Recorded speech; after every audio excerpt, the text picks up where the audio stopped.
Today I'll be reviewing and testing the Rode Videomic NTG. Now Rode has produced some of the most popular shotgun microphones over the years. Rode's shotguns have typically fallen into two major categories: mics with 3.5mm outputs and those with XLR outputs. The 3.5mm mics, like the Rode Videomic, Videomic Go, and Videomic Pro, were mics that were easy to connect to DSLRs and mirrorless cameras, but produced pretty average quality recordings. The XLR mics, like the Rode NTG mics, produced far superior sound quality, but were much more complicated to connect to DSLRs and mirrorless cameras. You had to have a camera with an XLR mic input or use a bulky XLR audio interface. The Rode Videomic NTG tries to combine the strengths of both types of mics into one package, while also bringing some unique features to the table. Now, in the interest of full disclosure, unlike the other products I review, which I usually buy, Rode did send me this mic to review.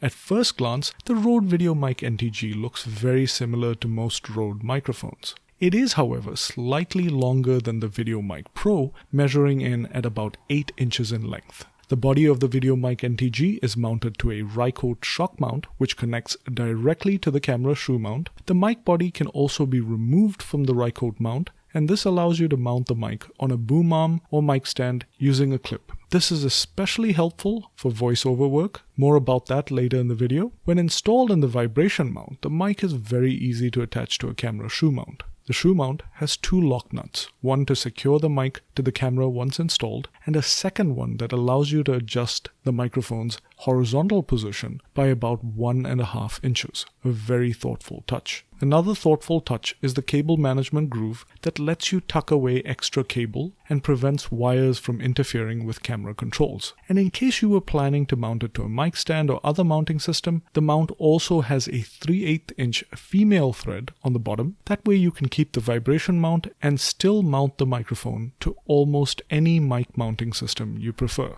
You will, however, need a 3/8 inch to 5/8 inch adapter like this one to mount it to a mic stand or boom arm. I'll leave a link to one I use below the video in case you're looking to buy one. The mic's body is made from aluminum and is extremely well built. The build quality is definitely much better than that of other Rode 3.5mm mics and also has a premium feel to it. The windscreen slides over the mic and has to be removed if you want to install the custom dead cat, which, by the way, is not included with the Rode Videomic NTG. Again, I'll leave a link below if you're looking to buy one. It does, however, come with a 3.5mm male-to-male TRRS cable and a USB-C to USB-A cable. The 3.5mm TRRS cable plugs into a port on the left-hand side of the mic and can then either be plugged into a camera or even a phone or tablet with a 3.5mm jack. You don't need a special adapter to plug it into phones and tablets. The mic can automatically sense what kind of device it's plugged into and adapts its output accordingly. Another very helpful feature is that it automatically turns the mic on when it's plugged into the mic jack of your camera and your camera is turned on. It similarly turns the mic off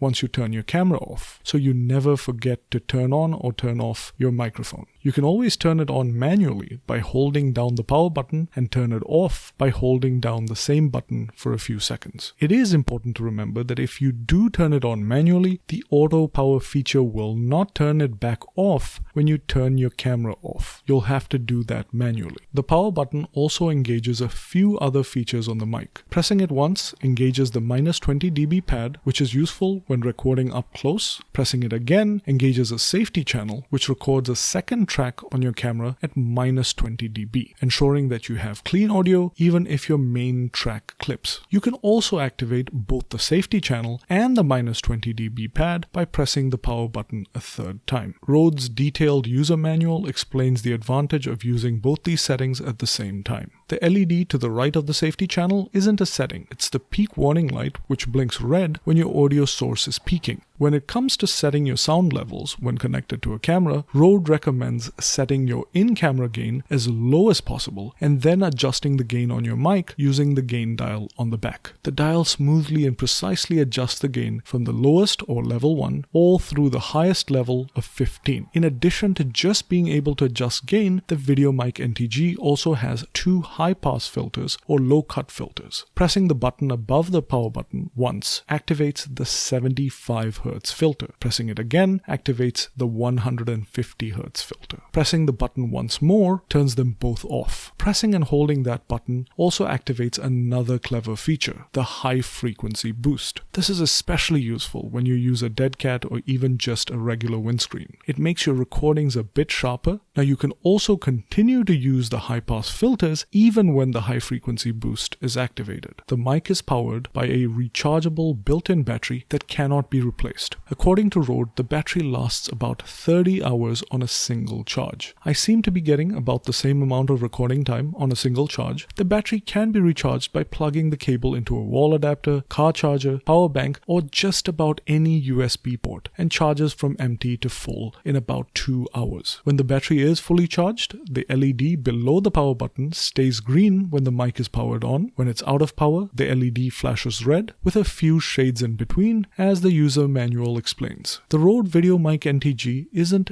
just an on-camera shotgun microphone. It also does double duty as a USB condenser mic for voiceovers, podcasts, or even gaming and Skyping. The provided USB cable can be plugged into any PC or Mac, and you can start recording right away. There are no drivers to install, it's plug and play. Since the 3.5mm jack is no longer being used, you can also plug a pair of headphones into the jack and monitor your recordings real time. Oh, and by the way, all the features like the high pass filters, the -20 dB pad, and even the high frequency boost all work even in the USB recording mode. The biggest question though is, how does it perform? To test the mic out, I'm going to run a test indoors, then take it outdoors, and finally bring it back indoors for a USB voiceover test. So the audio you're hearing right now is directly off the Panasonic G7. I've set the gain on the G7 to 0, and this is the onboard mic on the Panasonic G7. So in case you've been using an onboard mic on your DSLR or mirrorless camera, I'd like you to get a sense of the difference between an onboard mic and an on-camera microphone like the Rode Videomic NTG. Now next I'm going to switch to the Rode Videomic Pro. Now the Rode Videomic Pro is an extremely popular shotgun on-camera microphone that people have used for quite a few years now. And if you're a YouTuber or an indie movie maker who uses a DSLR or a mirrorless camera, you've probably used the Rode Videomic Pro. So we'll switch to that so you can actually compare the three. So you'll be able to compare the onboard microphone on the camera, the Rode Videomic Pro, and the most expensive of the three solutions, the Rode Videomic NTG. So I've now switched over to the Rode Videomic Pro, and the Rode Videomic Pro has been an extremely popular microphone for independent filmmakers and YouTubers. And if you've ever shot video on a DSLR or mirrorless camera, it's highly likely you've used the Rode Videomic Pro. In this case, I've mounted it to my Panasonic G7, and it's connected using the 3.5mm cable, and the whole setup is about 5 feet away from me, the same exact distance that the camera was in the previous shot. I've set the input gain on the camera as low as I possibly can, which is -12 on my Panasonic G7. And I'm trying to use the preamp on the microphone itself as much as possible. And I'm going to repeat this procedure with the Rode Videomic NTG as well. And in order to do that, I've activated the +20 dB boost, and I've also activated the high pass filter. There's only one high pass filter on the Rode Videomic Pro, and I've activated that high pass filter. And what I'm going to do for a few seconds is keep quiet so you can actually hear the background noise level that the microphone is picking up.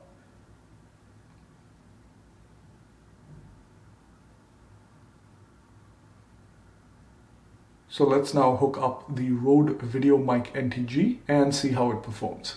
So the audio you're hearing right now, folks, is from the Rode Videomic NTG. The Rode Videomic NTG is connected to the Panasonic G7 and mounted on top of it. The whole setup is again about 5 feet away from me. And I've again set the input gain on the camera to -12, which is the lowest setting on the Panasonic G7. On the microphone, I've activated the 150 Hz high pass filter, and I haven't engaged any other setting. And I've manually set the gain level using the dial on the back to level 9. So again, the audio you're hearing right now is from the Rode Videomic NTG connected to the Panasonic G7. And what I'm going to do is keep quiet for a few seconds so you can actually hear the background noise levels that the microphone is picking up.